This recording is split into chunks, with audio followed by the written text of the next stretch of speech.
Hello，大家好，今日帶大家睇一套89平可以做到4間房，得房率去到106%啊，吊打成個中山90%以上嘅自宅盤啦。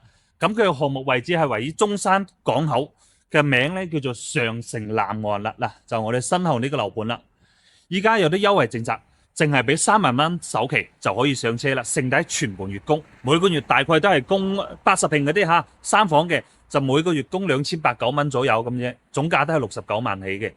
咁最大面積嘅110平嘅南北對流4房噶啦，講緊都係97萬起，咁可能會低少少嘅樓層啦，97萬嗰啲，高少少嗰啲樓層就會貴多幾萬蚊啦。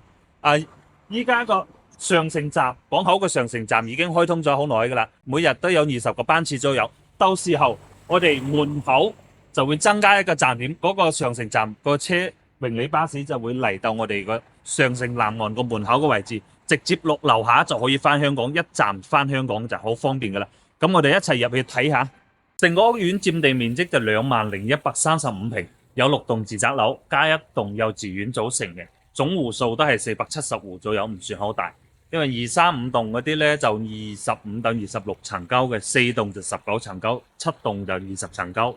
6棟嘅話先係16層高嘅，就小9層嗰種，唔算好高，都仲係2梯2戶嘅。係萬科嘅物業，物業費就2蚊8一平方。咁你100平嘅話，你計埋落嚟就280蚊左右一個月咯。發展商就係上城集團啦，好多街坊朋友可能聽講過港口有個上城 V Park 即係同一個發展商嚟嘅，喺萬民匯嗰邊，個位置都好旺嘅。呢度過去嘅話，大概係6分鐘左右。嗰度有港口最大型嘅 Supermart、萬民匯、保利國際廣場、5星級嘅艾美酒店都係喺嗰個位置，包括嗰個上城世紀站就喺嗰附近。由樓盤出發3分鐘可以到港口醫院。如果自己揸車想返香港嘅話，5分鐘可以上嗰個高速，返到香港都係個零鐘左右啫。屋苑裏邊呢，泳池、園林、健身房同埋小朋友嘅娛樂天地麻雀房瑜伽室呢啲通通配備晒。麻雀雖小，五臟俱全啊。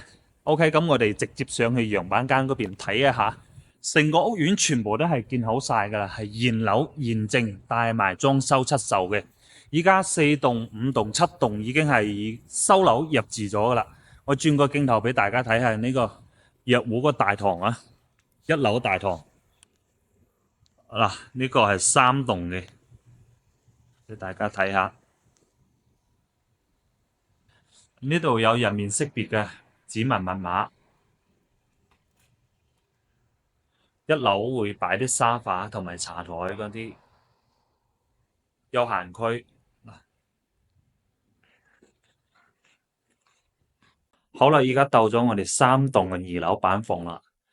2個 lift 出嚟嘅話，左手邊就係89平嘅，右手邊就係110平嘅。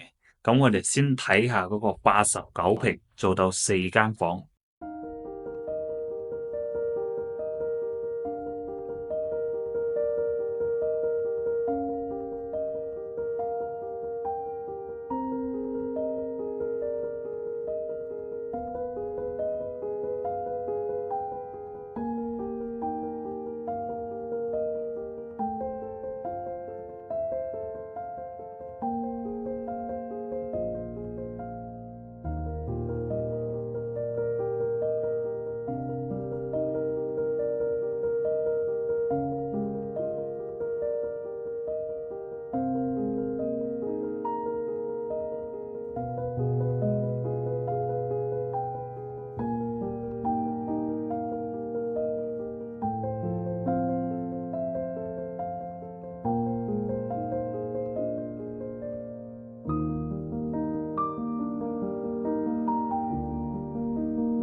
好啦，而家嚟到6棟嘅兩個 lift 就兩戶嘅，一個兩個 lift，屬於一梯一戶。呢邊係01，呢邊係02，101平，三房兩廳兩衛嘅。轉個鏡頭俾大家睇下。lift 出嚟呢度其實都有個位置好寬嘅，即係門口呢個位置自己用啦。入嚟一個玄關位，呢邊有一個房，第一間房朝南嘅，呢邊全部朝南嘅，一字板房。一個廳，呢個廳都幾闊下，都係到差唔多4米嘅大廳。但係有一樣唔好嘅嘢咧，即係陽台外邊呢個位置可能就好多人介意啦，有個電線杆比較近電線杆呢邊嘅。OK， 其他再睇翻餐廳位。呢個餐廳位佢係攞埋嗰個飄台個位置做咗個櫃，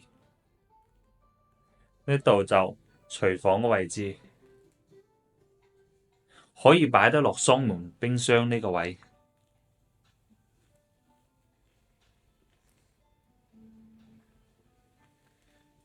公共衛生間，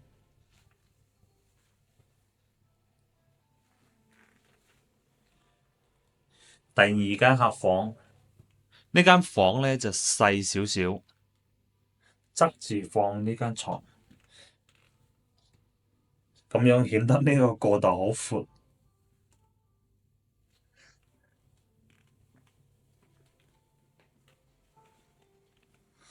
好，呢間主人房，主人房個衛生間係唔對住床頭嘅。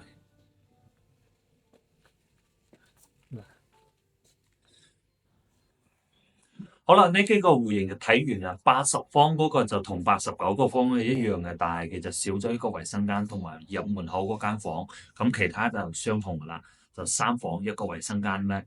咁呢個樓盤有優點，亦都有缺點。優點就價錢平，交通比較方便嘅，60零萬左右8房至3房，係咪先？裝修好，現樓現證。咁缺點咧就啱先睇到6棟01嗰邊咧就靠近個電線杆。